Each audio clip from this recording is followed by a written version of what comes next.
The call came on a Thursday afternoon, quiet and ordinary in the way that life often is right before it breaks. I was sitting at my small kitchen table, papers spread everywhere, my laptop humming softly as I prepared lesson plans for the next week. Outside, rain tapped gently against the window, the kind of steady sound that usually calmed me. I almost didn't answer the phone when an unfamiliar number appeared on the screen. I had learned to ignore unknown calls, telemarketers, surveys, scams. But something made me pick it up. Hello, this is Emma speaking. Good afternoon, ma'am. I'm calling from North Valley Credit Union regarding your auto loan. I frowned. I'm sorry, I said, already confused. I think you have the wrong person. I don't have a car loan. There was a brief pause on the other end, followed by the soft clicking of a keyboard. According to our records, the loan is in your name. You're currently 3 months behind on payments, and if we don't resolve this soon, repossession procedures will begin. My heart started beating faster. Repossession of what? I asked. Your 2024 Jeep Wrangler, she replied calmly. The total loan amount is $22,000. For a moment, I couldn't speak. My mouth opened, but no sound came out. I felt like the air had been sucked out of the room. I don't own a Jeep, I finally said. I've never even test-driven one. I understand this is upsetting, the woman replied, her voice professional but distant. But the loan documents are signed, approved, and active under your name and social security number. I hung up the phone without saying goodbye. My hands were shaking so badly I nearly dropped it. I was 26 years old, living alone in a modest one-bedroom apartment, working as an elementary school teacher. I wasn't wealthy. I wasn't reckless with money. In fact, I was careful, painfully careful. For years, I had saved every extra dollar, skipping vacations, buying used furniture, cooking at home instead of eating out. I had nearly $18,000 saved, my small but precious safety net. In my mind, it was the foundation of my future, a down payment on a house, proof that I was building something solid. I didn't own a car because I didn't need one. I lived close to work and used public transportation. I hated debt. The idea that someone had taken out a massive loan in my name felt unreal, like a nightmare I hadn't woken up yet. I opened my email, my banking apps, my cloud storage. That's when I saw it. Scanned documents with my name typed neatly at the top. Loan agreements.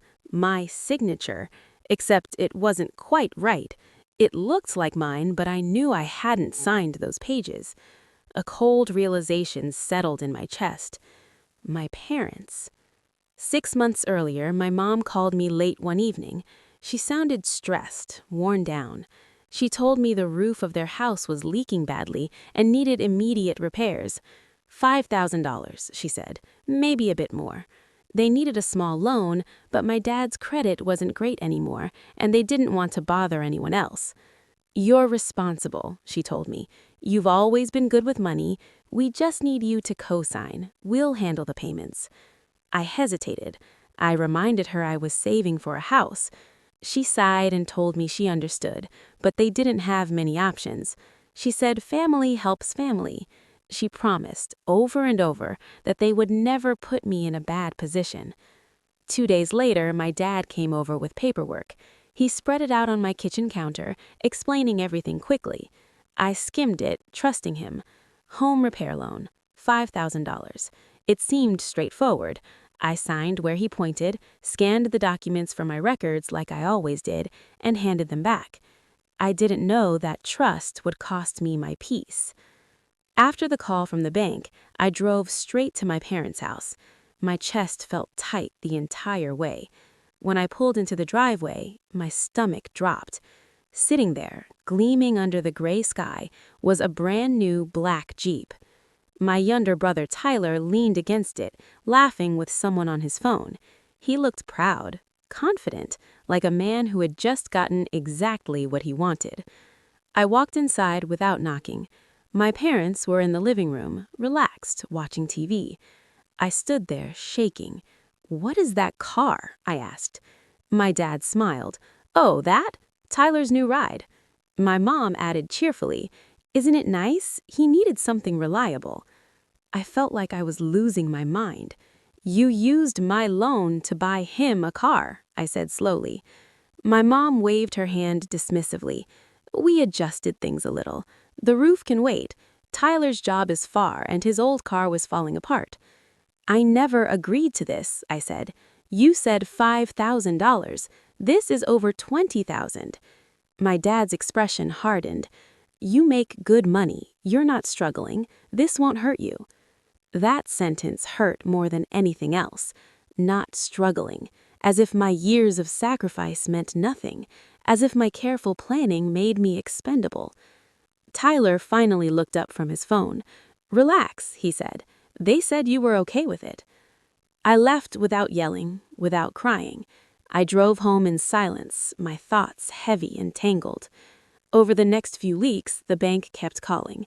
My parents kept dodging. When I confronted them again, they told me to make a payment just this once. When I refused, they accused me of being selfish. At a family gathering, relatives joked about how generous I was. Tyler bragged about his Jeep. No one asked me how I felt. No one defended me. That's when something inside me shifted. I stopped trying to fix things emotionally and started fixing them practically. I gathered every document I had saved. I compared the papers I signed with the loan agreement from the bank. They were not the same. The amount had been changed, the purpose altered, my signature copied. A cold realization settled in my chest. My parents. For me, filing the report was one of the hardest things I've ever done. Not because it was complicated, but because it meant accepting a painful truth. My own parents had betrayed me. When I told them what I had done, my mom cried. My dad yelled.